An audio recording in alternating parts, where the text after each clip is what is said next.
उत्तराखंड के मुख्यमंत्री पुष्कर सिंह धामी के पास एक बड़ा टास्क था, समान नागरिक संहिता के निर्माण को लेकर। कमेटी का कार्यकाल समाप्त हो चुका था, सारे लोग रिपोर्ट का इंतजार कर रहे थे, लेकिन समिति का कार्यकाल 4 महीने के लिए बढ़ा दिया गया है।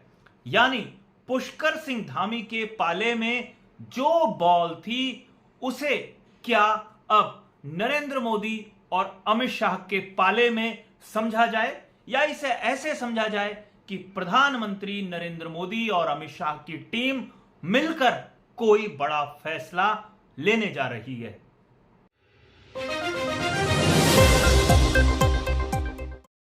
नमस्कार, मैं हूं मनमोहन भट्ट।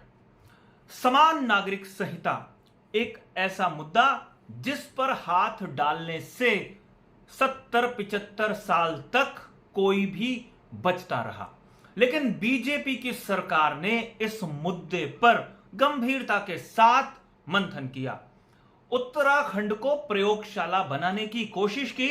मुख्यमंत्री पुष्कर सिंह धामी को जिम्मेदारी दी कि वो समान नागरिक संहिता पर कदम आगे बढ़ाए।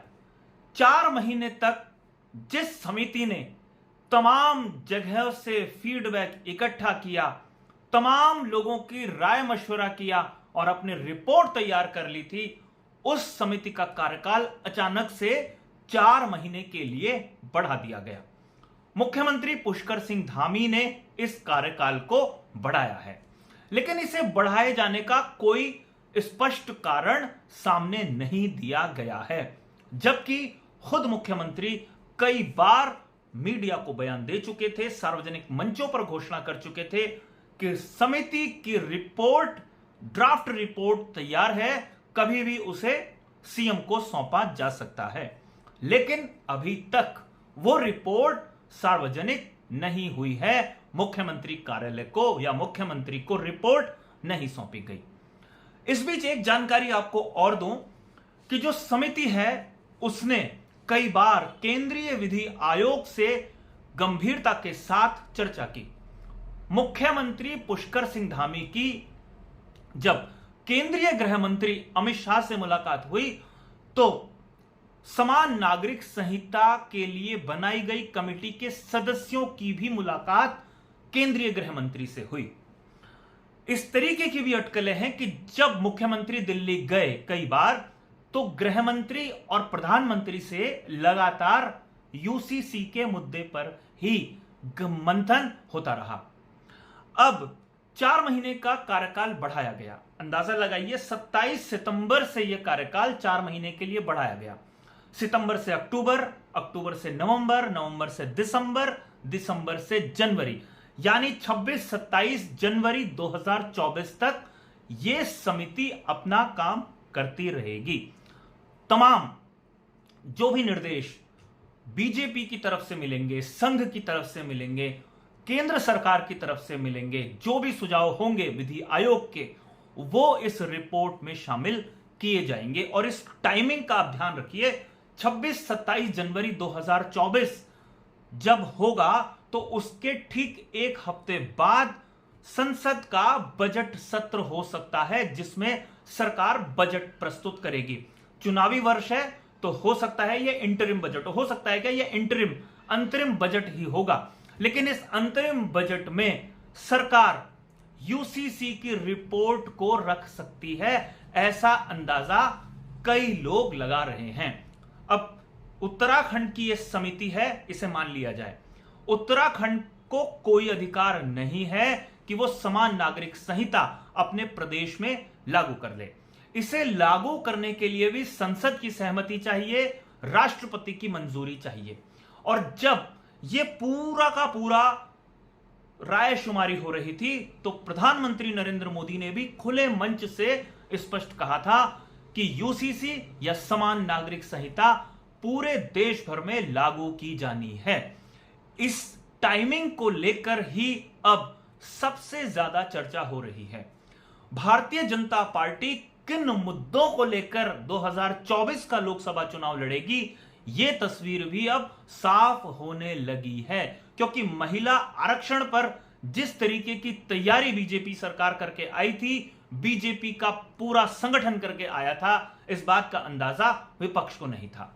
और अब यूसीसी पर जो ब्रह्मास्त्र भारतीय जनता पार्टी की सरकार केंद्र में चलाएगी, वो चुनावी एजेंडा होगा पूरे देश भर में, और उसका ड्राफ्ट तैयार करने की जिम्मेदारी मुख्यमंत्री पुष्कर सिंह धामी के कंधे पर डाली गई थी। मुख्यमंत्री या जो समिति है उसने तमाम रिपोर्ट्स पूरी कर ली हैं, अपनी ड्राफ्ट रिपोर्ट उसकी तैयार है।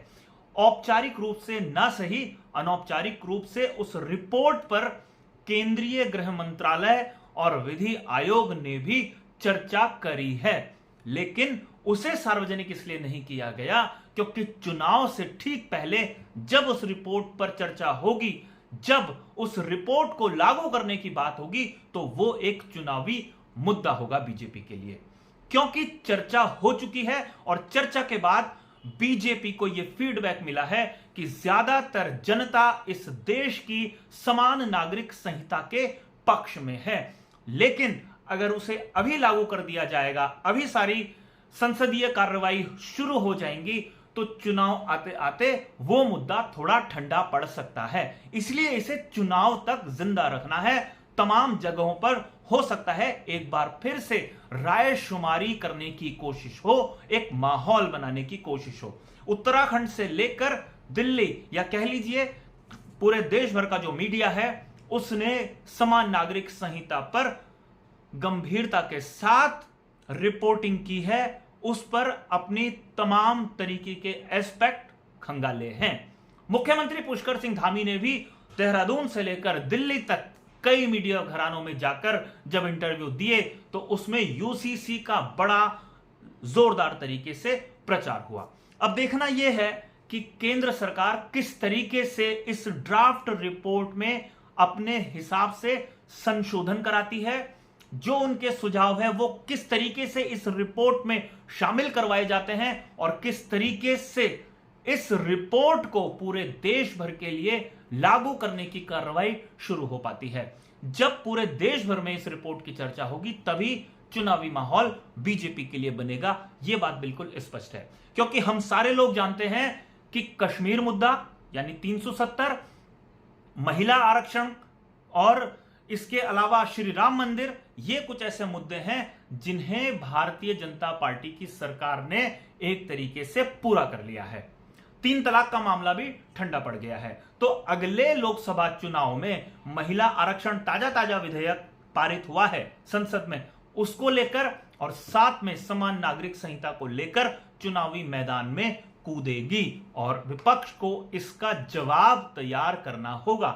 विपक्ष किस तरीके से इसका विरोध करेगा, यह देखना काफी महत्वपूर्ण होगा, क्योंकि जब यूसीसी का मामला चुनावी मुद्दा बनेगा, तो महिला आरक्षण विधेयक की तरह इस पर सहमति नहीं होगी, क्योंकि मुस्लिम पक्ष की वकालत करने वाले कई राजनीतिक दल बैकफुट पर आएंगे। वो इस यूसीसी का विरोध करेंगे, और बीजेपी के लिए यही एक चुनावी हथियार होगा, यानी एक बार फिर से हिंदू और मुस्लिम यानी तुष्टीकरण की राजनीति शुरू होगी, ध्रुवीकरण की राजनीति शुरू होगी।